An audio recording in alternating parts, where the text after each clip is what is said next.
What's up, guys? If you have been following my videos, you will know that I'm doing an iPhone 5S 30-day challenge where I use the iPhone 5S and report back with my experience. Today, I will be talking about the web browsing experience on the iPhone 5S and how it fares to something like Android.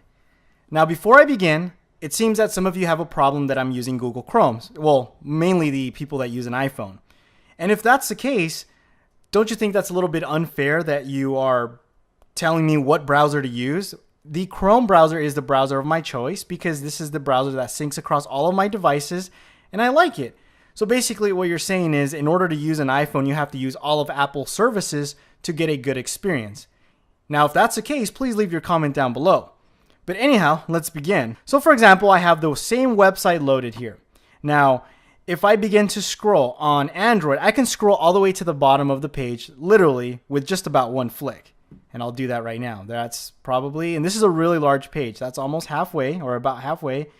And I could just do that. And that's almost to the very bottom. I actually didn't think this page was that long. And there you go. 3 flicks gets me to the bottom of the page. Basically, and I talked about this in my Wi-Fi performance test. If I give, 25%, it shows 25%. If I give 80%, it shows 80%. And of course, if I give 100%, it shows 100%. Unlike, that actually doesn't happen with the iPhone. If I give 100% flick, you only get like 10%.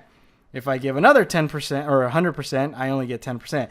So imagine having to scroll to the bottom of the page. This is exactly what you have to do the whole entire time, okay, to get to the bottom of the page. To me, that is a terrible experience because sometimes I am... Sorry about that. Sometimes I am reading a website and that happens. I don't like that. So let's see what happens in Safari. Let's go ahead and try that again in Safari. Now this is Safari for you Safari lovers out there. Same thing. This is why, and I said this in my Wi-Fi performance test, why the iPhone seems like it has a great experience. And the reason being is because it doesn't load everything at once, unlike with Android over here, everything is loading all at once, so it has a lot more to do. With the iPhone, it's only giving you a little bit at a time. That's why you see sometimes those checkerboard, is because they're limiting what you can see. And that, to me, is not a really good experience. Okay, now let's move on to a different test. And let's look at how it performs on websites. Now, to be fair, I'm actually going to use a website from Apple, because we can all agree that their website is probably the best optimized for the iPhone. Okay, so let's take a look at if I wanted to, for example, pinch to zoom, scroll around. Yeah, what's this? Lag, right? Lag. A lot of lag. And that's been the experience. And this is actually a good website. If I show you some other ones, it's terrible. Now I know what you're going to say.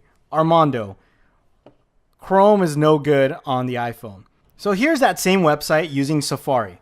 And yes, it will be a lot smoother. It still lags a little bit. I don't know if you guys can see that. Look at that. It's actually almost about the same. Maybe not as bad. I shouldn't say it's about the same, but it still lags, okay? And this is Safari. There he goes. It's pretty major lag there, okay? Like I said, it's not as bad as Google Chrome, but you could definitely see it right there. Like, okay? Pretty, as I do pinch to zoom, look at that. It just went berserk. This is Safari for all those people saying, why don't you use Safari? Okay, it does the same thing on Safari. Maybe not as bad, but the reason why I use Google Chrome is because I am able to share things with everybody. So for example, to me, it's a better experience. Everything syncs across the board.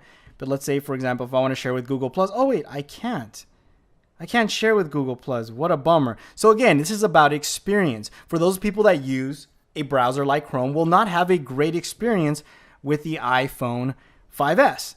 Now jumping back here to Google Chrome, I don't know if you guys, here we go. I'll show you. If I share this, I can share this with Google Plus. I can do Gmail. I can do a lot more things on Google Chrome, and that's why I prefer to use it.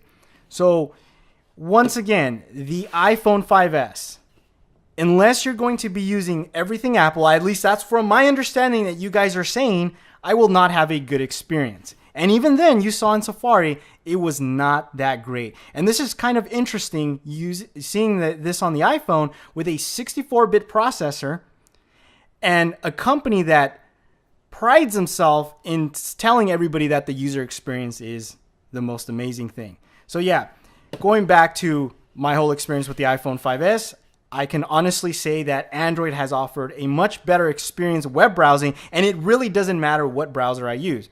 As a matter of fact, there's actually even better browsers on Android than Chrome that I don't even use. Like, for example, Naked Browser is a really good browser for Android, super fast, very fluid. Even Dolphin is probably among better than, or some will say it's better than Chrome, but I like to use Chrome, and Chrome works really good on Android.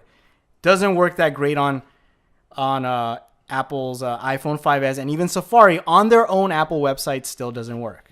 Now let's go ahead and try the same website on a Nexus 4 and see how it fares. Mind you, I'm going to get really large pinch to zoom, so I'm going to go ahead and try and get from edge to edge. So let's go ahead and show you what I mean by that. So edge to edge, really fast. I don't know if you guys can see that. Okay, do the same thing I did with the iPhone 5S. I'm trying to do this as fast as I can. As you can see, there is no lag. And slow it down so you guys can see.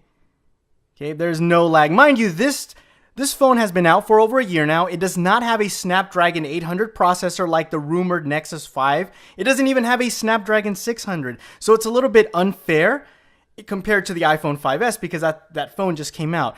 Something more fair would be to compare the iPhone 5S to the upcoming Nexus 5 because it's, more up-to-date Android device. But as you can see, even an older Android device, which in today's specs, it would be considered mid-range, the specs that are on the Nexus 4 that is, it would be considered mid-range compared to some of the flagship Android devices out there.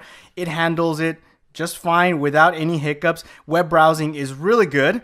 And like I said before, Google Chrome is not the best web browser on Android. There's definitely better browsers out there, but I like to use Google Chrome and it works just fine. So it looks like the iPhone 5S needs a little bit of Project Butter.